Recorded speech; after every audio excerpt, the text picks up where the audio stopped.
नमस्कार, आप देख रहे हैं प्रदेश का नंबर 1 और सबसे भरोसेमंद news channel India news Haryana और मैं हूं आपके साथ आयुष चतुरांश। स्कूलों को लेकर के इन दिनों राजधानी दिल्ली से लेकर के हरियाणा और हिमाचल और गुजरात तक घमासान मचा हुआ है।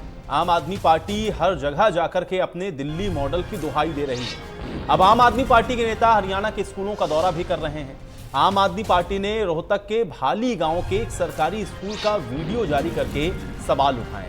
तो वहीं आपके राज्यसभा सांसद सुशील गुप्ता ने अध्यापकों पर ही गंभीर आरोप लगा दिए। अब सुशील गुप्ता का आरोप यहां पर यह है कि हरियाणा के सरकारी स्कूलों के अध्यापक अटेंडेंस पर ध्यान देने की बजाय प्रॉपर्टी डीलिंग और दूसरे काम धंधों में लगे हुए हैं। अब गुरुग्राम ब्यूरो चीफ दीपक शर्मा ने सुशील गुप्ता के साथ इसी विषय को लेकर के खास बातचीत की है। आपको ये सुनवाते हैं।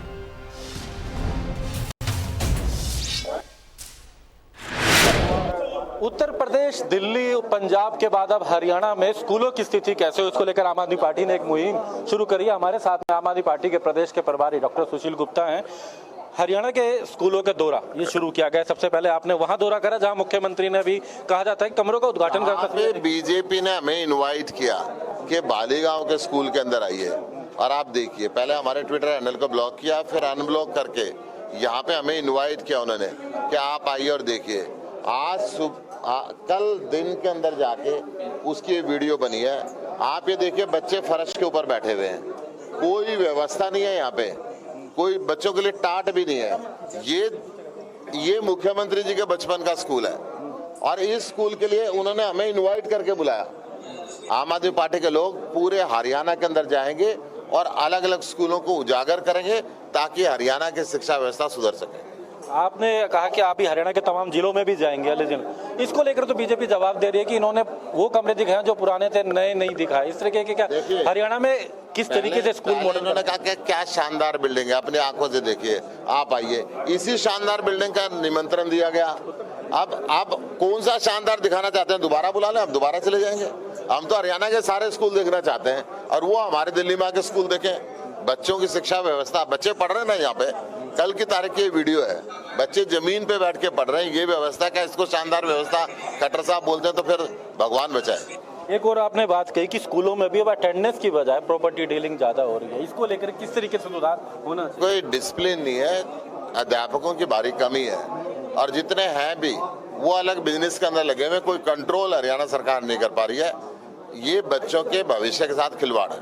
धन्यवाद। तो स्कूलों को लेकर के जो दौरे की बात है, वार अगर पलटवार अगर बात करें, ये हरियाणा के अंदर भी शुरू हुआ है। हरियाणा में अगर बात करें, एक उस स्कूल का दौरा करा जहां खुद मुख्यमंत्री पढ़े हैं, तो उन्होंने उसको लेकर के ट्वीट जारी करा है, अपनी वीडियो जारी करी। उनका कहना है कि हरियाणा के तमाम जिलों के स्कूलों का भी दौरा किया जाए। लेकिन साथ साथ एक और प्रश्न उठाया है यहाँ के शिक्षकों पर भी। उनका कहना है कि शिक्षक भी अब पढ़ाने की बजाय प्रॉपर्टी डीलिंग करने लगे हैं। गुरुग्राम से कैमरामैन दिनेश के साथ दीपक शर्मा, इंडिया न्यूज। तो आम आदमी पार्टी की ओर से लगाए गए आरोपों पर बीजेपी ने भी जवाब दिया और इस पर शिक्षा मंत्री कंवरपाल गुर्जर ने इन आरोपों को निराधार बताया। तो ओपी धनखड़ ने इस बयान की निंदा की। हमारे गुरुओं ने हमको ये बताया कि सब लोगों का भला होता है, जो कृतज्ञ नहीं होते उनका नहीं होता। आन उपासकृत घन तरे ना नाम रटंत। केजरीवाल के बाप दादा भी यही पढ़े हैं और ये भी यहाँ पढ़े हैं। जो अपने गुरुओं का सम्मान नहीं कर सकते, उनका भला कभी नहीं हो सकता। ये हमने तो अपने गुरुओं से ही सीखा है। गुरुओं के प्रति जो भावांजलि रखते हैं, कृतज्ञता रखते हैं, उन्हीं का भला होता है। यहाँ के हम भी सरकारी स्कूल में पढ़े हैं और खूब अच्छा पढ़ाया हमारे गुरुओं ने। और हरियाणा के गुरु बड़े श्रेष्ठ गुरु हैं, बहुत अच्छा पढ़ाते हैं। हमारे यहाँ 3.5 लाख बच्चे बड़े, हमारे यहाँ 3.5 लाख बच्चे। लेकिन ये है कि सरकार जिस प्रकार की सुविधाएं दे रही है, जैसे अभी मैंने आपसे कहा कि हम अगर कोई भी अभिभावक जिसकी आमदनी 1,80,000 से कम है, हम उसको मौका दे रहे हैं कि अगर वो प्राइवेट स्कूल में अपने बच्चे को पढ़ाना चाहता है तो हम उसको प्राइवेट में मौका दे रहे हैं, हम उसकी फीस भी हम दे रहे हैं। काफ़ी स्टूडेंट इससे घटेंगे नहीं घटेंगे? जब हम पैसे दे रहे हैं तो निश्चित तौर से उधर जाएगा वो, तो हमारी संख्या घटेगी। तो हम इस प्रकार की सुविधा भी तो दे रहे हैं। अगर 134 है तो कहाँ 134 है? हरियाणा में जब कांग्रेस की सरकार थी 2007 में उन्हें नियम बनाया था, लेकिन 2007 से 14 तक एक बच्चा भी दाखिल किया। हम कर रहे हैं, दिल्ली वालों से पूछ लो कितने दाखिल कर रहे हैं। तो 134 से केवल यही लागू था, कहीं था ही नहीं देश में लागू। और यहाँ भी जिसने बनाया उसने लागू नहीं किया, हमने लागू किया। अब हम RT में भी एडमिशन कर रहे हैं। हम दूसरा मैंने आपके सामने बताया कि वो मौका भी दे रहे हैं, तो हम ज़्यादा काम तो आम आदमी पार्टी स्कूलों को लेकर के दिल्ली मॉडल की दुहाई देते नहीं थक रही है, तो फिर वहीं एनसीपीसीआर की एक रिपोर्ट के दावों पर भी सवाल खड़े हो गए हैं। अब एनसीपीसीआर की रिपोर्ट के मुताबिक दिल्ली के 800 से ज्यादा स्कूलों में प्रिंसिपल नहीं है। अब इस बाबत एनसीपीसीआर ने दिल्ली सरकार को पत्र लेकर इस पर जवाब भी मांगा है।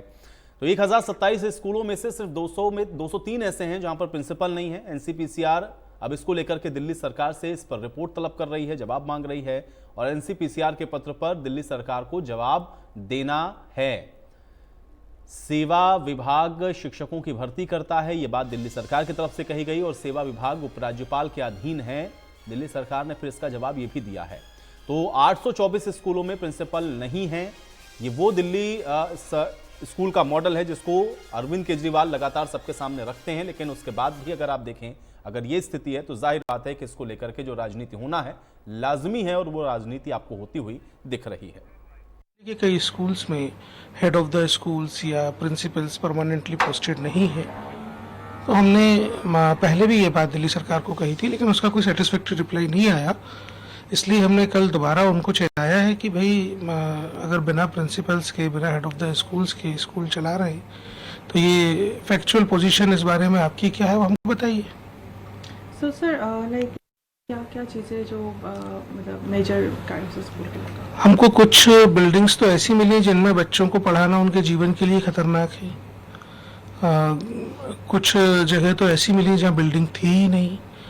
हमको पोर्टा केबिन में पढ़ते हुए भी बच्चे मिले। हालांकि कुछ जगहों पर हमको ये भी देखने को आया कि वोकेशनल ट्रेनिंग में लड़कियों को केवल सिलाई कढ़ाई सिखा रहे हैं। तो एक तरीके से एक बड़े जेंडर डिस्पैरिटी खड़ी करने की कोशिश है। ओवरऑल हमको ये समझ में आया कि दिल्ली में प्राइवेट स्कूल्स के ऊपर निर्भरता ज़्यादा है। पूरे देश में प्राइवेट स्कूल्स की जो हिस्सेदारी है उसकी अपेक्षा दिल्ली में बच्चों के दाखिले के मामले में प्राइवेट स्कूल्स की हिस्सेदारी ज़्यादा है। तो सरकार को अपनी जिम्मेदारी निभाना चाहिए, समुचित मात्रा में समुचित स्कूल समुचित सुविधा के साथ खोलना चाहिए। शिक्षा का अधिकार कानून का मैंडेट है, उसको पूरा करना चाहिए।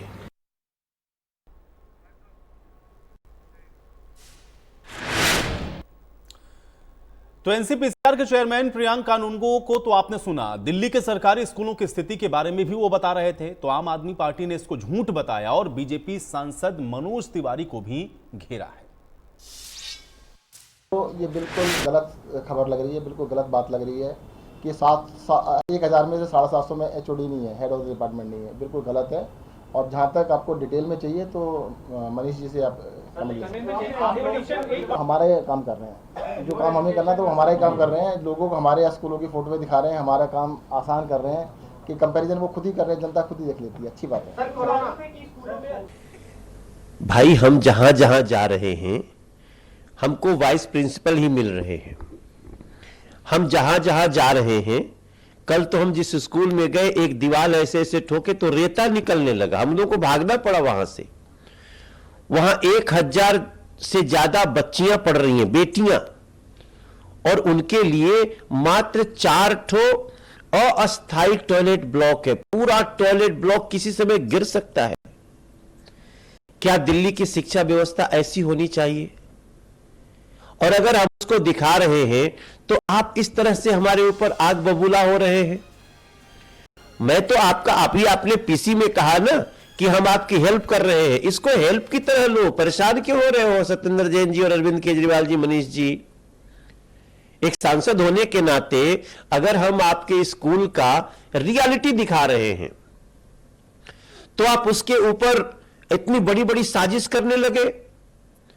सीधा सा सवाल है, उसका जवाब दीजिए कि दिल्ली के स्कूलों की ऐसी दुर्गति क्यों है?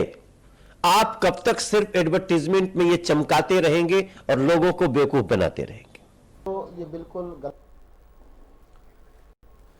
तो आरोप प्रत्यारोप खूब हैं, लेकिन शिक्षा को लेकर के ये आरोप प्रत्यारोप हैं। हालांकि ये व्यवस्थाएं अगर सुदृढ़ हो जाएं, बेहतर हो जाएं, तो इससे बेहतर कुछ हो नहीं सकता एक छात्र के लिए। लेकिन दिलचस्प ये है कि ये सही होने की बजाय इस पर राजनीति होती हुई ज्यादा दिख रही, और दोनों ही तरफ से आप देख रहे हैं कि जमकर इसको लेकर के सवाल उठाए जा रहे हैं। लेकिन अब ये जो बातें निकल रही हैं या फिर शिक्षा को लेकर के, स्कूलों की स्थिति को लेकर के जो बातें कही जा रही हैं, इसका इंपैक्ट क्या होगा, आज हम इस पर चर्चा करेंगे। और साथ ही साथ क्या वाकई में जो दावे किए जाते हैं वो अपनी असल हकीकत से बहुत दूर होते हैं? ये भी सवाल उतना ही महत्वपूर्ण है, क्योंकि बहुत सारी चीज़ें ऐसी होती हैं जो कि आपको दिखाई जाती हैं, लेकिन ग्राउंड पर उसकी जो वस्तु स्थिति है वो क्या है, ये भी समझना उतना ही महत्वपूर्ण होता है। तो शिक्षा, क्योंकि हमारी बुनियादी ज़रूरतों में से एक है, अगर शिक्षा का स्तर उठेगा, गुणवत्ता परक शिक्षा होगी, स्कूलों की स्थिति बेहतर होगी, तो जाहिर बात है कि उससे जो हमारा भविष्य है वो और बेहतर बनकर निकलेगा। ये किसी भी प्रदेश या देश के लिए इससे बेहतर स्थिति कुछ नहीं हो सकती, लेकिन इसको लेकर के राजनीति जिस तरह से हो रही है वो कष्टकारी जरूर होती है। और इसको लेकर के आप देख रहे हैं कि सवाल उठ रहे हैं, सवाल उठाए जा रहे हैं। जहां जहां पर इन पार्टियों की सरकारें हैं, उनकी विपक्षी पार्टियां और खासतौर से आम आदमी पार्टी अब जिस तरह से स्कूलों को लेकर के आप देख रहे हैं, न सिर्फ हरियाणा, अन्य तमाम प्रदेशों के अंदर भी आम आदमी पार्टी की तरफ से इसी तरह से स्कूलों के निरीक्षण करके सवाल उठाए गए, तो अब उसके जवाब में बीजेपी ने भी दिल्ली के स्कूलों पर दस्तक देना शुरू किया और वहां की स्थितियों को भी बता रहे हैं। तो आज की बड़ी बहस के कुछ अहम सवाल हैं, उस पर नजर डालते हैं, उसके बाद आज की चर्चा की शुरुआत करते हैं।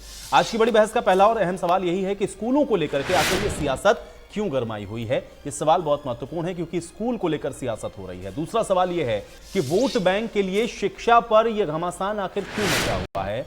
क्या सिर्फ शिक्षा वोट बैंक के साधन के तौर पर इस समय समझी जा रही है? तीसरा सवाल यह है कि एनसीपीसीआर के आंकड़ों को आम आदमी पार्टी झूठ क्यों बता रही है? यानी कि आप जो बात एनसीपीसीआर की तरफ से उठाई गई, जिसमें 827 स्कूलों के अंदर यह बताया गया कि प्रिंसिपल नहीं है, उस रिपोर्ट को या फिर उस दावे को भी झूठ आम आदमी पार्टी ने करार दिया। आज इसी पर चर्चा करते हैं। कुछ खास मेहमान मेरे साथ जुड़ गए, पहले उनका परिचय आपके साथ करवा देते हैं, उसके बाद चर्चा की शुरुआत करेंगे। प्रोफेसर विधु रावल जी हमारे साथ जुड़ रहे हैं, प्रवक्ता हैं भारतीय जनता पार्टी के। प्रोफेसर विधु रावल जी, बहुत स्वागत है आपका चर्चा में। महिमा सिंह जी हमारे साथ जुड़ रही हैं, प्रवक्ता हैं कांग्रेस पार्टी के। महिमा जी, बहुत स्वागत है आपका। डॉक्टर सारिका वर्मा हमारे साथ जुड़ रही हैं, प्रवक्ता आम आदमी पार्टी। डॉक्टर सारिका वर्मा जी, आपका भी स्वागत। अशोक चाहर हमारे साथ जुड़ रहे हैं, हरियाणा राजकीय टीचर संघ की तरफ से। अशोक चाहर जी, आपका भी स्वागत। और केसी मलकानिया जी हमारे साथ जुड़े हुए हैं, वरिष्ठ पत्रकार हैं। केसी मलकानिया जी, आपका भी स्वागत है। चर्चा की शुरुआत डॉक्टर सारिका वर्मा जी आज मैं आपसे करूंगा, चूंकि आम आदमी पार्टी की तरफ से ये जो सवाल है उठाया गया, और खासतौर से हरियाणा के अंदर एक प्रश्न जो उठाया वो तो बहुत मुझे लगता है कि बढ़िया है कि स्थितियां अगर दिखाते रहें, सरकार उसको पॉजिटिव वे मिले, तो वो स्थितियां और परिस्थितियां बदलनी चाहिए। लेकिन ये कहना कि भाई जो अध्यापक हैं, जो टीचर हैं, वो शिक्षण कार्य को छोड़ करके प्रॉपर्टी डीलिंग का काम कर रहे हैं या किसी दूसरे तरह के कार्यों में मुसल्लिफ हैं, इसको आप किस तरह से देखेंगे? और इसको लेकर के भी जो बहुत रिएक्शंस हैं सही नहीं आ रहे हैं, इसको कैसे देखा जाए? एक तरफ तो स्कूलों की गुणवत्ता की आप लोग बात कर रहे हैं, दूसरा टीचर्स को लेकर के भी सवाल उठाए कि वो प्रॉपर्टी डीलिंग का काम करते हैं। सारिका जी, आपका पहला रिएक्शन मैं इसके ऊपर चाहता हूँ। सबसे पहले तो मैं बहुत खुश हूँ कि राजनीति में शिक्षा के बारे में बात हो रही है, शिक्षा का मुद्दा बन रहा है और स्कूल्स एक इश्यू बन रहे हैं, जो बहुत अच्छी पहल है। क्योंकि आज तक आपने देखा होगा कि बीजेपी के साथ हमेशा रिलीजन और कास्ट और ऐसी चीज़ों पे बात करती है जो लोगों की आम जिंदगी में इतना महत्व नहीं रखती। लेकिन हरियाणा में जो आज सुशील जी ने आज वीडियो दिखाया है, कल हमारे संयोजक हैं सेंट्रल हरियाणा के अश्विनी देशवाल जी, उन्होंने जाके भाली के स्कूल में बीजेपी के ही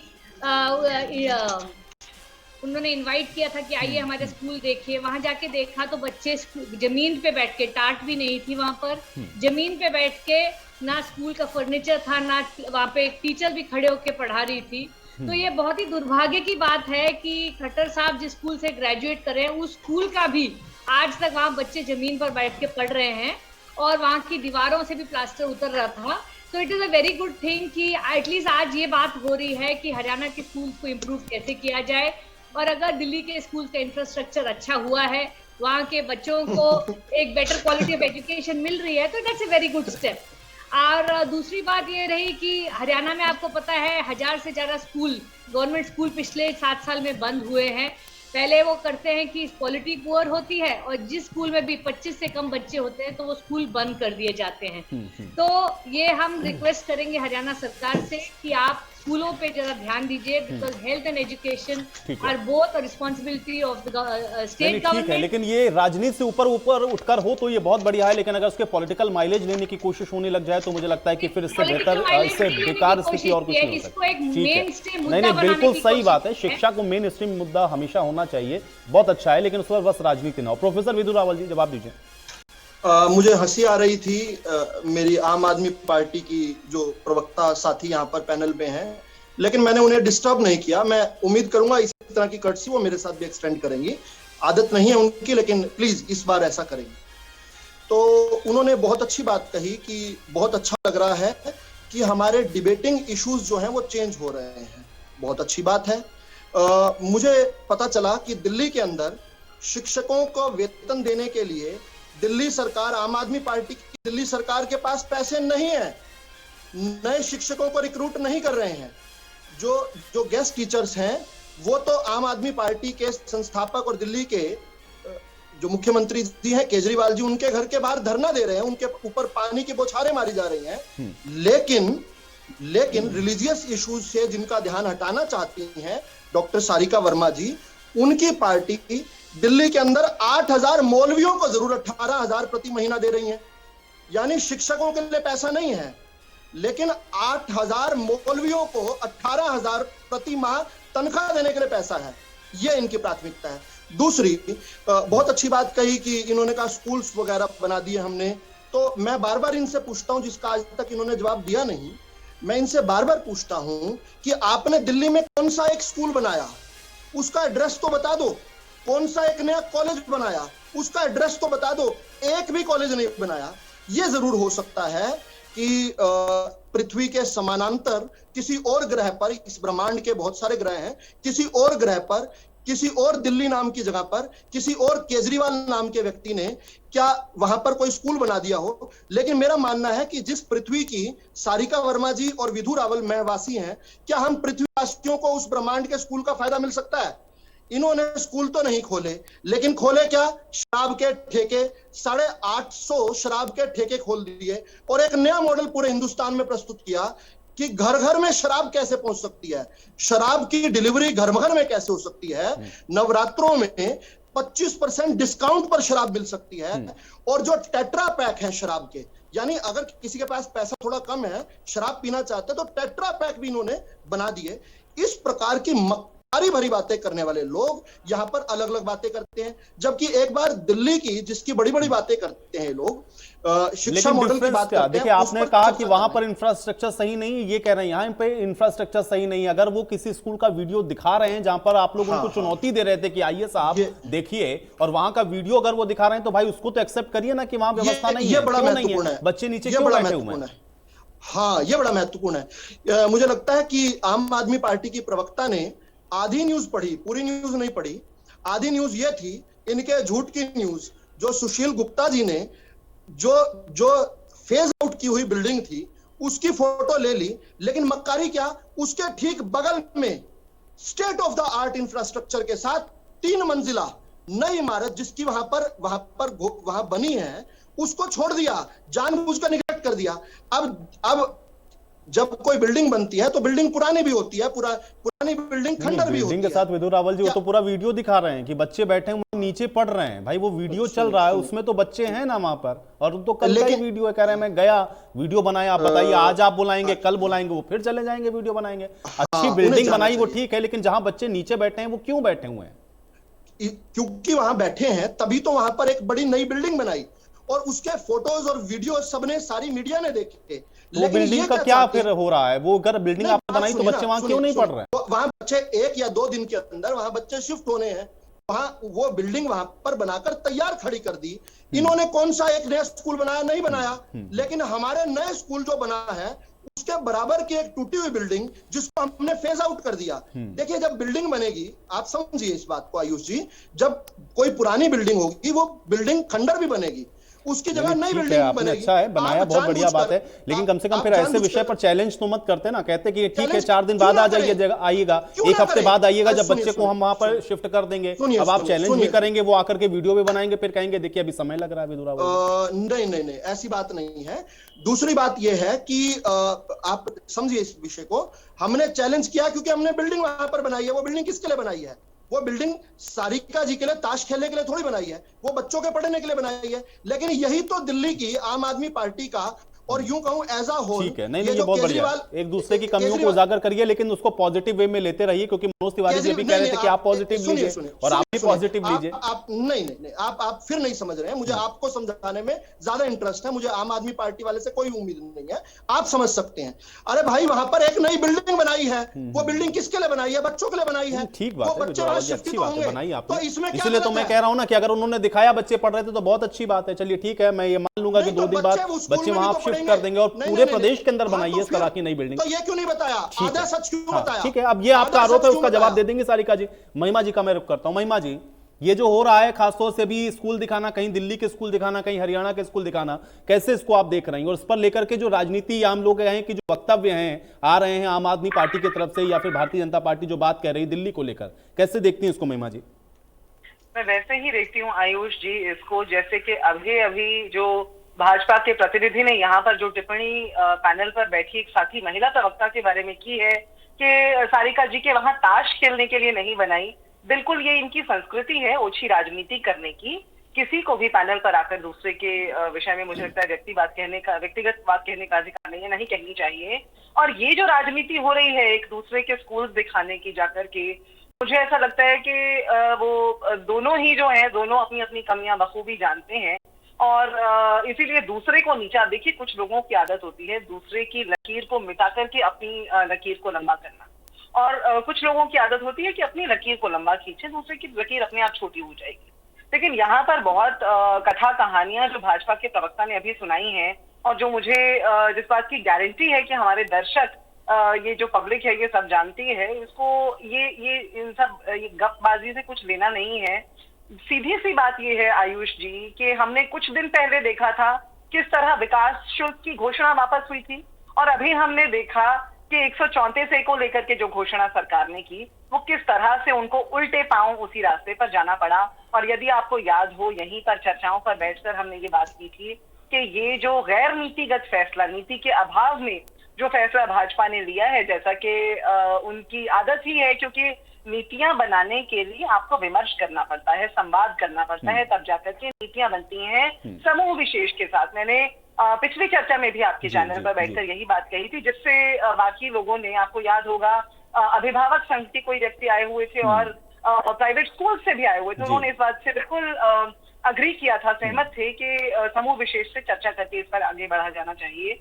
और वही बात आज साबित हो गई कि सरकार को आखिरकार अपना फैसला वापस लेना पड़ा। हमने उस समय भी कहा था और आज हम बधाई देते हैं कि हस्तक्षेप ना करें, हस्तक्षेप ना करें, भाजपा के प्रवक्ता हस्तक्षेप ना करें।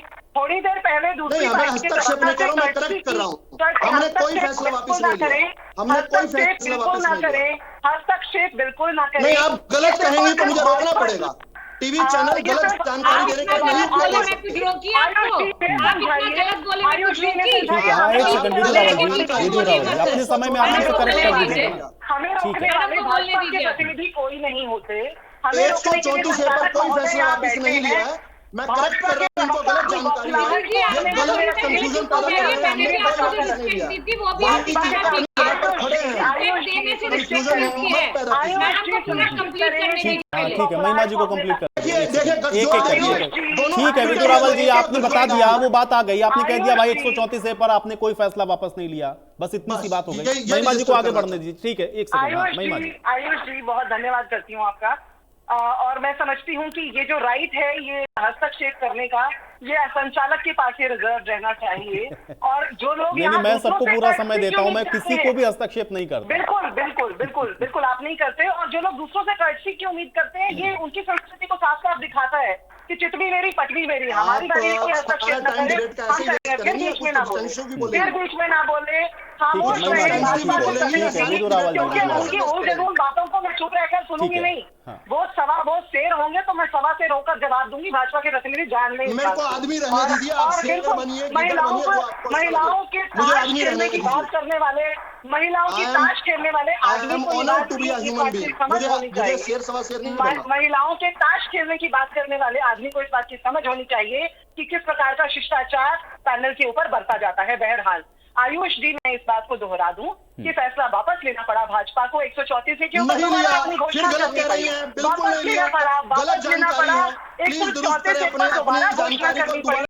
भाजपा बौखलाई हुई, भाजपा बार बार रोकवाते हैं, भाजपा के प्रतिनिधि कैसे संचालन कर रहे हैं। मैंने अपनी बात कह दी, मैं अपनी बात को विराम देती। ठीक है, चलिए अशोक चार जी कैसे देख रहे हैं, चूंकि ये कहा गया कि भाई जो टीचर्स हैं वो पढ़ाने से ज्यादा फोकस इस बात पर करते हैं कि वो अन्य काम कैसे कर लें, उसमें वो प्रॉपर्टी का भी काम करते हैं, ये बड़ा गंभीर आरोप लगा, इसको कैसे देखते हैं? एक रिएक्शन चाह रहा हूं आपका। सबसे पहले इंडिया न्यूज के चैनल का मैं दिल की गहराइयों से धन्यवाद करता हूं कि आज अध्यापक के सम्मान पर जब माननीय सांसद जी ने सवाल उठाया तो सबसे पहले आपने इसको अपनी डिबेट में शामिल किया। मेरी आवाज आ रही है सर? जी जी बिल्कुल, मैं सुन पा रहा हूं। और साथ ही आज के पैनल में शामिल विभिन्न राजनीतिक दलों से प्रवक्तागण जो है उन सभी साथियों को नमस्कार। मेरा जो आज इस पैनल में विचार और विषय रखने का जो मेरा मकसद है, मैं माननीय सांसद हमारे सुशील जी से जो उन्होंने बयान दिया है उसके बारे में मुझे बहुत आपत्ति है। मुझे ही नहीं, पूरे अध्यापक समाज को आपत्ति है, क्योंकि हमारी परंपरा रही है, हमारी संस्कृति रही है, माँ बाप के बाद अगर कोई आदरणीय है तो गुरु है, शिक्षक है, और आज उसकी गरिमा पर ही हमारे माननीय सांसद जी ने सवाल उठा दिए हैं। और उन्होंने सवाल ही नहीं उठाए बल्कि अपने पद की गरिमा को भी वो भूल गए हैं कि एक शिक्षक पर इस प्रकार के आरोप लगाना क्या एक सांसद को शोभा देता है? हो सकता है एक आध शिक्षक, क्योंकि शिक्षक भी एक इंसान ही तो है, हो सकता है एक आध शिक्षक इस प्रकार के काम में सम्मिलित हो। इसका मतलब ये बिल्कुल नहीं है कि पूरे अध्यापक समाज को आप उस पॉइंट ऑफ व्यू से देखें और बदनाम करने की कोशिश करें। मुझे नहीं लगता कि आज तक कोई भी राजनीतिक दल हो, हमारा राजनीतिक दलों से कोई मतलब नहीं, हम एक शिक्षक हैं, लेकिन जितने भी राजनीतिक दल आए हैं उन्होंने धीरे धीरे शिक्षक को एक कर्मचारी मानना शुरू कर दिया है। शिक्षक के सम्मान पर अगर वो बात करते कि शिक्षक को एक विशेष सम्मान क्यों नहीं दिया जा रहा तो अच्छा लगता। वो तो सीधे के सीधे शिक्षक की गरिमा को ठेस पहुंचाने वाला बयान उन्होंने दे दिया है। उन्होंने विशेष सुविधाओं की मांग क्यों नहीं की हरियाणा सरकार से? हरियाणा के टीचर को प्रॉपर्टी डीलर कैसे कह दिया? एक अध्यापक का सम्मान नहीं कर सकते, इसका मतलब है कि कहीं ना कहीं संस्कार जो हमारे बचपन से हमारे को दिए जा रहे हैं कि माँ बाप के बाद हमें अपने गुरुजन का आदर करना चाहिए, उसमें भी कोई शंका पैदा कर दी है।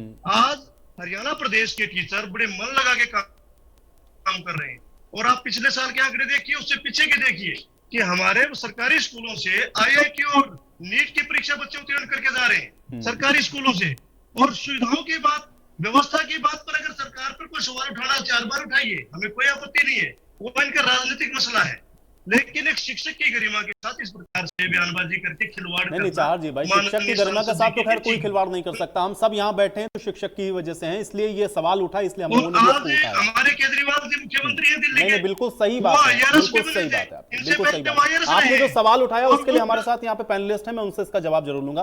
केसी मलकानिया जी, अब आप एक वरिष्ठ पत्रकार होने के नाते इसका जरा आकलन करिए, क्योंकि हम लोग देख रहे हैं कि स्कूलों को लेकर के बहुत सारे सवाल उठने शुरू हो गए हैं, एक दूसरे की बिल्डिंग्स को दिखाना या कमियों को बताना। लेकिन क्या ये सिर्फ इतना ही बार है या इसके कुछ पॉलिटिकल मायने भी आपको समझ में आते हैं? एक वरिष्ठ पत्रकार होने के नाते इसका आकलन आप कैसे करेंगे?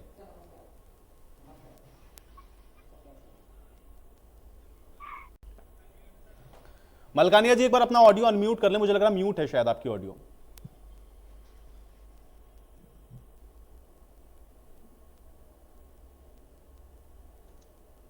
चलिए मलकानिया जी, आपकी आवाज में उस तक नहीं आ रही, मैं दोबारा आपके पास कनेक्ट होगा, तब तक मैं सारिका जी से रिएक्शन लेता हूं। सारिका जी जवाब दीजिए। देखिए, मैं आपको साफ साफ बता दूं, आज मैं उस इंटरव्यू में थी, प्रेस इंटरव्यू में, उन्होंने ऐसा ये नहीं कहा था कि सभी अध्यापक ये कर रहे हैं। दिल्ली सरकार ने अपनी टीचर्स को बहुत रिस्पेक्ट दी है और उन्होंने अपनी टीचर्स को ट्रेन करने के लिए ऑक्सफोर्ड भी भेजा है, हार्वर्ड भी भेजा है, सिंगापुर भी भेजा है। और दिल्ली के जो जितने भी टीचर्स हैं उनको जितना भी नॉन अकेडमिक वर्क था वो उनके बोर्ड हटा दिया गया है। कभी वो सेंसस के लिए भेजे जा रहे थे, कभी MCD की टीचर्स जो हैं वो डोर टू डोर जा रहे हैं ये वैक्सीनेशन के लिए। ये सारे जो इश्यूज हैं non academic, non teaching job, सभी दिल्ली टीचर्स से हटा दिया गया है। और हम अपने टीचर्स को बहुत रिस्पेक्ट करते हैं, उन्हीं की वजह से हमारे बच्चे इतने अच्छे पढ़ रहे हैं कि 3.5 लाख बच्चे जो हैं प्राइवेट स्कूल को छोड़ के आज सरकारी स्कूल में जुड़ रहे हैं। ये तो आप कह रहे हैं, ये तो आप कह रहे हैं, लेकिन देखिए हमारे हम लोगों ने भी खुद स्पेसिफिक बात की, उन्होंने इस बात को फिर दोहराया। उन्होंने कहा कि देखिए टीचर अपना काम छोड़ करके और कामों में लगे हुए हैं। अगर आप इस तरीके से कहेंगे तो आप सारी टीचर बिरादरी को शामिल कर देते हैं। आप ये कहिए कि फला स्कूल में 2 टीचर 4 टीचर या इतने लोग या किसी का नाम लेकर कहें तब भी समझ में आता है कि उसका कोई आधार होगा, नहीं तो एक पूरी जमात को अगर आप उसमें खड़ा करेंगे तो सवाल उठने लाजमी है। बाल की खाल उधेड़ने वाली बात है, ऐसा उन्होंने नहीं कहा था। मैं उस इंटरव्यू में बैठी हुई थी, उन्होंने ये कहा था कि टीचर्स को, क्योंकि वहां पर, और ये सच बात है सर, कि क्योंकि वहां पे बायोमेट्रिक नहीं होता तो एक टीचर अपनी जगह टेम्पररी टीचर बिठा के 2 जगह कर रहे हैं, 3 जगह कर रहे हैं। ये कई जगह से आई है रिपोर्ट, ये कोई फैक्चुअल बात है। ये हम ये सभी टीचर्स कर रहे हैं, ये नहीं कहा है, लेकिन हरियाणा के टीचर्स को बहुत ज्यादा नॉन एकेडमिक काम दिए जाते हैं और वो अपने प्राइवेट अगर कर रहे हैं। अशोक जी का कुछ काउंटर रिएक्शन, एक सेकंड में एक सवाल ले लेता हूं। अशोक जी हाँ, क्या कह रहे हैं? मैं सारिका जी से जानना चाहता हूँ कि क्या दिल्ली के स्कूलों की हालत इतनी अच्छी बता रहे हैं तो इसमें शिक्षक की कोई भूमिका नहीं है क्या? उन स्कूलों के परिणाम सुधारने में शिक्षक की भूमिका नहीं है क्या? आप सर हम दोबारा कह रही हूं, आप एक तरफ तो कह रहे हैं कि टीचर की भूमिका है और दिल्ली के स्कूलों के रिजल्ट अच्छे ठीक करने में टीचर की भूमिका है, और दूसरी तरफ आप हरियाणा के टीचर पर सवाल खड़े कर रहे हैं। क्या हरियाणा के टीचर्स पे सवाल नहीं कर रहे हैं, हम हरियाणा के टीचर और दिल्ली के टीचर में कोई फर्क है? आप एक बात बता दीजिए अशोक जी, आपको नॉन एकेडमिक नॉन टीचिंग काम दिए जाते हैं या नहीं दिए जाते? आपको टेस्टिंग के लिए, वैक्सीनेशन के लिए भेजा जाता है या नहीं भेजा जाता है? आप कह रहे थे कि बायोमेट्रिक नहीं होती है, हरियाणा में भी बायोमेट्रिक अटेंडेंस होती है, ऐसा बिल्कुल होती है और शिक्षक इसमें अग्रणी भूमिका निभाते हैं। चलिए ठीक है, अब आप लोग के बहुत सारे सवाल हैं, सारिका जी से मैं जवाब ले लेता हूँ। ठीक है, अब एक सेकंड, आप धैर्यपूर्वक सुनिए, अब सारिका जी जवाब देंगे। ठीक है अशोक जी, ठीक है, अब जवाब सुन लेते हैं, आप जवाब सुनते, सारिका जी जवाब। टीचर को मत धमकाइए, टीचर को मत धमकाइए, आप टीचर को मत धमकाइए। आपका गठबंधन, आपका कांग्रेस के साथ गठबंधन है, आपको नहीं धमकाने देंगे हम। बीजेपी के आपका जो डिसरिगार्ड है टीचर के प्रति साफ दिख रहा है। Is that a prerequisite for being a BJP? You are rude towards teachers of Haryana. To be rude and arrogant, is that a prerequisite to be a BJP spokesperson? Is it a prerequisite to be disrespectful towards teachers, to be disrespectful for all towards all our adults? Is it a prerequisite to be a Aam Aadmi Party member? हर बार खराब होता है। Is it a prerequisite to make a joke of yourself? Is it a prerequisite? चुप हो जाइए। मैं आपसे पूछ रहा हूँ, is it a prerequisite to be disrespectful towards teachers? बिना बात के आम आदमी पार्टी के प्रवक्ता के लिए क्या ये जरूरी है, प्रीरिक्विजिट है? पता है कि बीजेपी के स्कूल्स का क्या हाल है। नहीं, आप यहाँ पर एंटाइटलमेंट की बात ना कीजिए, आप यहाँ पर सर्टिफिकेट्स मत बांटिए। टीचर्स को गलत बोला है, अच्छा होता आप यहाँ क्षमा याचना करते। आपसे गलती हुई है, आपने गलत बोल दिया। एक टीचर एसोसिएशन के सम्मानित सदस्य बैठे हैं, आप उनको हैकल कर रहे हैं, आप उनको धमका रहे हैं यहाँ पर। चलिए सारिका जी, मैं कह रहा हूं कि अगर कुछ स्पेसिफिक लोगों के लिए भी अगर आपने कहा तो कम से कम अगर लोगों की भावनाएं आहत हुई हैं, टीचर्स इसको लेकर नाराज हैं, तो कम से कम आप ये तो कह सकते हैं ना कि आप उन लोगों के लिए इस चीज को लेकर के माफी मांगते कि भाई सबके लिए आप लोगों ने नहीं कहा। बहुत रिस्पेक्ट करते हैं और हमारे अगर गलत है तो उसको स्वीकार कर लीजिए, उसकी क्या दिक्कत है? तो माफी मांग लीजिए। सिर्फ हमारी टीचर्स एसोसिएशन का यही तो डिमांड है। अगर आप रिस्पेक्ट करते हैं तो चलिए ठीक है विदु जी, एक सेकंड बात कंप्लीट होने दे पहले। हाँ विदु जी एक सेकंड, हाँ सारिका जी बात कंप्लीट करें। मैं ये कह रही हूँ और अशोक जी से सबसे पहला स्टेटमेंट मैंने यही कहा था कि हम अपने टीचर्स को बहुत रिस्पेक्ट करते हैं। हमारे टीचर्स का स्तर अच्छे होने की वजह से ही बच्चों का अच्छा हुआ है स्टेटस। हमारे दिल्ली के स्कूल का 16,000 टीचर्स को हमने जो गेस्ट टीचर्स थी उनको हमने जॉब्स दिए हैं। तो आप अगर ये पर्सनली ना लें, ये पर्टिकुलर चलिए सारिका जी मैं आपको रोकूंगा, मेरे साथ केसी मलकानिया जी पैच हो चुके हैं, मैं एक बार इनका रिएक्शन लेता हूं। केसी मलकानिया जी, एक वरिष्ठ पत्रकार होने के नाते इस समय स्कूल या फिर वहां की बिल्डिंग या जिस तरह के स्टेटमेंट देख रहे हैं आप, इसको आप किस तरह से देखते हैं? वरिष्ठ पत्रकार होने के नाते आपका आंकलन क्या कहता है? जी मलकानिया जी, आवाज आ रही है? जी बिल्कुल मैं सुन पा रहा हूँ। ठीक है। हेलो जी मलकानिया जी, ये स्कूलों को लेकर के अभी इस समय जो कुछ हो रहा है, एक दूसरे के स्कूलों को दिखाना, इसको आप सिर्फ राजनीति समझते हैं या इसके पीछे कुछ और भी आपको नजर आता है? कैसे देखते हैं इसको आप?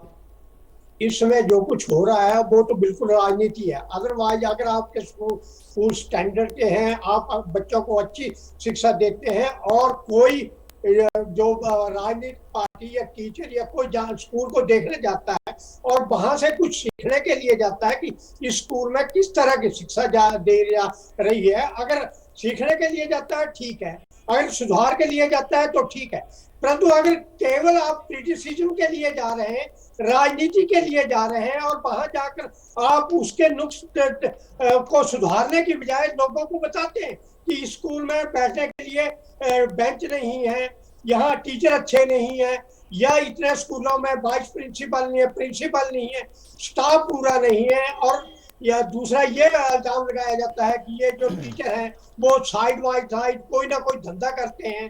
पहले होता था, आम इल्जाम होता था कि जो लेडी टीचर है वो स्कूलों में जाकर स्वेटर बुनती है या दूसरे काम करती है, परंतु अब जो है थोड़ा चेकअप तो है, ठीक है। अब ये चेकअप करने के लिए जा रहे हैं कि स्कूल में पढ़ाई अच्छी हो रही है, कोई टीचर अब्सेंट तो नहीं है, कोई दूसरी एक्टिविटीज में शामिल तो नहीं है, तो ठीक है। अगर आप केवल क्रिटिसिज्म के लिए जा रहे हैं तो ठीक नहीं है, क्योंकि अब पहले ये होता था कि स्कूलों में, सरकारी स्कूलों में कुछ कमियां होती थी, तो पीटीए होती थी, पेरेंट टीचर एसोसिएशन, मैं उसमें सुधार लाती थी। और अगर किसी स्कूल में कोई टीचर कम है तो पीटीए पैसे इकट्ठे करके तो उस टीचर को तनख्वाह देते हैं, स्कूलों की उस कमी को पूरा किया जाता है। अब गेस्ट टीचर रखे जाते हैं, दूसरे टीचर भी रखे जाते हैं। सरकारी स्कूल, प्राइवेट स्कूलों पे ये जोर दिया जाता है कि इतने % आप गरीब बच्चों को जो है वो दाखिला दो, उसकी फंडिंग सरकार करेगी।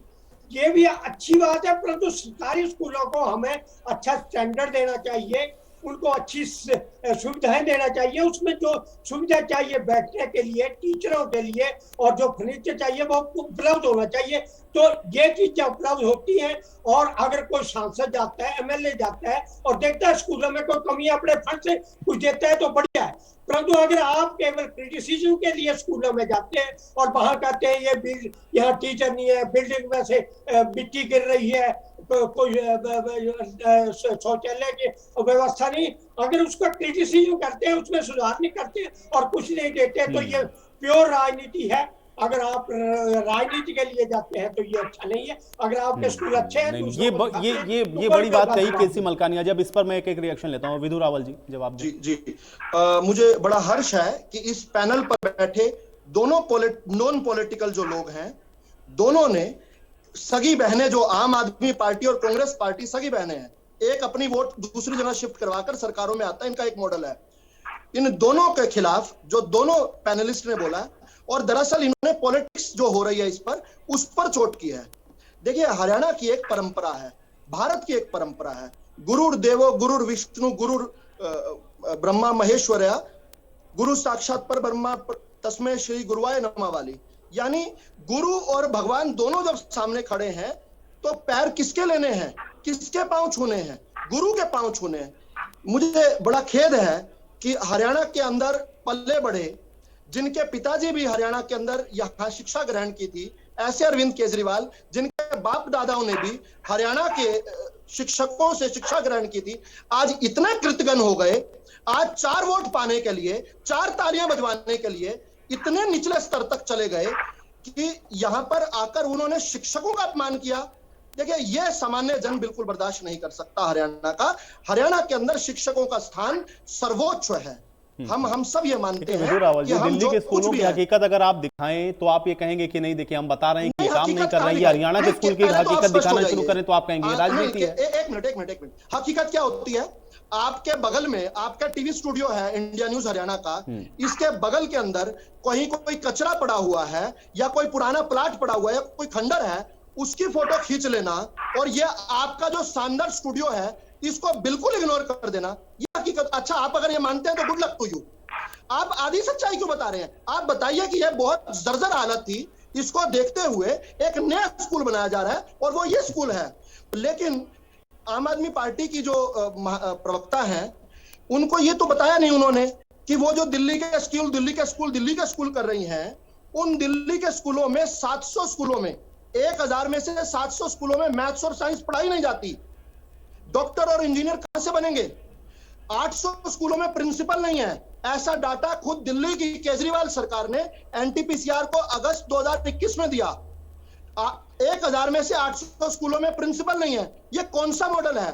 हमने देखा मोहल्ला क्लिनिक्स, जिसकी बड़ी बड़ी चर्चा करते थे, कोरोना काल में उसकी कलाई खुल गई। केजरीवाल साहब अपनी खांसी ठीक करवाने बेंगलोर जाते हैं और अपने मोहल्ला क्लिनिक्स का इश्तेहार जो है वो शनि और मंगल ग्रह के अखबारों पर बेचते हैं। ये मॉडल है, ये झूठ वाला मॉडल जो है। ठीक है, आपने कहा ये झूठ का मॉडल है। ठीक है, और एक बार मुझे एक कंप्लीट करने दीजिए बस। कांग्रेस वाली हमारी साथी जो है, उन्होंने बहुत आंसू बहाए कि 134A खत्म कर दिया गया, 134A खत्म कर दिया, यू टर्न ले लिया। पहले तो मैं यहाँ रिकॉर्ड स्ट्रेट करना चाहता हूं, 134A खत्म हो चुका है, उसकी जगह राइट टू एजुकेशन एक्ट, शिक्षा का अधिकार कानून लागू हो चुका है, जिसके तहत 10% नहीं 25% बच्चों को आरक्षित किया गया है, जो कि इकोनॉमिकली वीकर सेक्शन के घरों से आते हैं, उनको एडमिशन मिलेगा। पहली बात। दूसरी बात, 134 की रट लगाते हैं। 2007 में ये 134A आया था।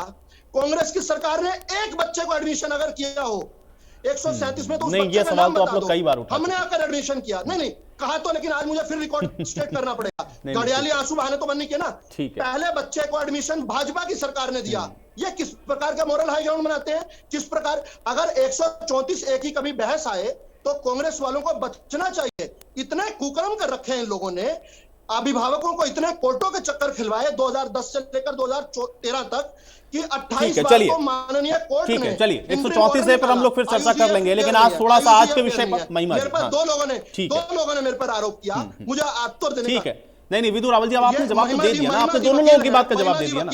अब मैं महिमा जी कर रहा हूं। महिमा जी वकील हैं। माननीय उच्च न्यायालय ने 28 बार इंटरिम ऑर्डर दिया कि कांग्रेस की सरकार गरीब बच्चों का एडमिशन क्यों नहीं कर रही है, और ये यहाँ पर आकर घड़ियाली आंसू बहाते हैं। ठीक है, चलिए विदु रावल जी, अब आपने अपनी बात उठा ली ना। ठीक है, अब ठीक है। महिमा जी। गुरु गोविंद दो खड़े काके लागू पाए, बलिहारी गुरु आपने गोविंद दियो बताए, ये कहना चाह रहे थे विचलित भाजपा के विचलित प्रवक्ता। चलिए मैंने सुधार कर दिया, एक और सुधार कर देती हूँ। हस्तक्षेप न करें, बौखलाए हुए प्रवक्ता हस्तक्षेप न करें, बौखलाए हुए प्रवक्ता अपने साथी प्रवक्ता को गलत शब्द बोलेंगे तो मुझे ठीक है, चलिए विदु रावल जी, या आयुष जी करते हैं या करूं, या आयुष जी करें हस्तक्षेप या मैं करूं, पर्सनल डिबेट नहीं कर सकती। ठीक है विदु रावल जी, ठीक है। सुनिए देखिए, बौखलाए हुए आप हैं। ठीक है विदु रावल जी, देखिए अब आप बोलने भी तो नहीं दे रहे ना, बोलने दीजिए भाई महिमा जी की बात को। आपने बोला, उन्होंने सुना ना आराम से। आपको जो बोलना था आपने बोला, दोनों लोगों ने सुना, लेकिन आप सुनिए। मैं यहाँ पे मौजूद शिक्षकों से आग्रह करूंगी कि अनुशासन भी सिखाएं। मैं अनुशासन करूंगी शिक्षकों से, भाजपा के प्रवक्ताओं को अनुशासन भी सिखाएं। चलिए देखिए, अब इससे मुद्दे से हम लोग भटक जाएंगे, कोई बात नहीं, एक दूसरे के ऊपर आरोप प्रत्यारोप करते रहेंगे। ठीक है विदु रावल जी, सुन ले भाई, सुन ले, इधर की बात को सुन। महिमा जी, हाँ, महिमा जी मुद्दे पर आए। I am addressing the Speaker of the House, which is Ayush जी। तो आयुष जी, मैं एक और ज्ञानवर्धन कर दूं यहाँ मौजूद सभी लोगों के माध्यम से और आपके चैनल के माध्यम से दर्शकों का, कि कल 12 अप्रैल को 8:35 शाम की खबर है जागरण की, जिसमें लिखा है हरियाणा सरकार ने 134A को हटाने का अपना फैसला किया वापस। और जागरण सहित बहुत सारे हिंदी और अंग्रेजी समाचार पत्रों में हरियाणा बीजेपी गवर्नमेंट विड्रॉज करके ये है। तो भाजपा की प्रतिनिधियां, जिसको भी आपत्ति हो मेरी बात पे, अगर उन समाचार पत्रों से बात करें, हस्तक्षेप न करें, बस हस्तक्षेप न करें, धैर्य रखें, सत्य सुनने का धैर्य रखें भाजपा। चलिए महिमा जी, लेकिन विदु रावल जी ने कहा कि भाई देखिए 134A पर तो कांग्रेस को बात ही नहीं करनी चाहिए। 134A लेकर के भी आए, उसके बाद एक एडमिशन नहीं किया आप लोगों ने, वो तो इस पर भी सवाल उठाए थे, कहते तो आप तो बचिए 134A। आयुष जी, एक बात का सवाल पूछना पड़ेगा। मैंने पिछली बार भी पूछा था सवाल, तो बहुत से भाजपा से पूछने के, और आज उत्तरदायी वो है। लेकिन भाजपा कब तक पिछले लोगों की यदि गलतियां हुई हैं, तभी तो आज भाजपा बैठी हुई है। बीच में नहीं बोलेंगे भाजपा के प्रवक्ता। आयुष जी सुनिश्चित कीजिएगा। आयुष जी हम उनके विदु रावल जी, देखिए मेरे इंटरप्ट करने से भी वो समय खराब हो रहा है। महिमा जी अपनी बात रखें। हम भाजपा के सारे झूठ चुप रहकर सुनते हैं। अभी थोड़ी देर पहले भाजपा के प्रवक्ता ने आयुष जी भाजपा के झूठे और बौखलाए हुए। चलिए ठीक है विदु रावल जी, बोल लेने दे भाई। विदु रावल जी थोड़ा सा धैर्य रख ले, थोड़ा धैर्य रख ले। बिल्कुल आयुष जी, बहुत बहुत शुक्रिया। दिल्ली के अंदर की शराब की बात तो यहाँ भाजपा के प्रवक्ता ने उठा दी, लेकिन लॉकडाउन में स्कूल बंद, मार्केट बंद, छोटे व्यापारी तंग, लेकिन शराब के ठेके खुले। शराब घोटाले के ऊपर कौन सी इन्वेस्टिगेशन बिठाई गई, इसके ऊपर भाजपा का कोई प्रतिनिधि, कोई प्रवक्ता कोई जवाब नहीं देता। बार-बार मांग की गई कि आयुष जी मुझे मेरी वाणी को इतने उत्सुक है, इतने उत्तेजित है, इतने उत्तेजित भाजपा के प्रवक्ता है आयुष जी। आप अकेले भाजपा के प्रतिनिधि को मुनाजा कीजिए। आयुष जी, मैंने तो मेरे नाम के आगे वकील पैनल पे नहीं लगाया, लेकिन भाजपा के प्रतिनिधि ने प्रोफेसर अपने नाम के आगे जरूर लगाया है। और प्रोफेसर अनुशासन सिखाते हैं, पहले खुद तो सीख कर आए। तो आयुष जी, मैं अपनी बात को यहाँ विराम देती हूँ। मैं अपने सारे बिंदु उठा चुकी हूँ। अब आप भाजपा के प्रतिनिधि बिंदु तो था ही नहीं कोई, लेकिन चलिए ठीक है। अभी आपने जो बिंदु उठाए, आज मेरे पास समय नहीं, हम लोग फिर चर्चा में बैठेंगे तो उस बिंदु को मैं जरूर उसका जवाब भी मैं लूंगा। बहुत शुक्रिया आप लोगों का समय निकालने के लिए, इस चर्चा का हिस्सा बनने के लिए। हालांकि सवाल जो उठ रहे हैं स्कूलों को लेकर या उनकी व्यवस्थाओं को लेकर के, ये सवाल उठने चाहिए ताकि बेहतरी हो सके, लेकिन इस पर राजनीति नहीं होनी चाहिए। ये पॉलिटिकल पार्टियों को भी इंश्योर करना चाहिए। आज बड़ी बहस में मेरे साथ फिलहाल इतना है।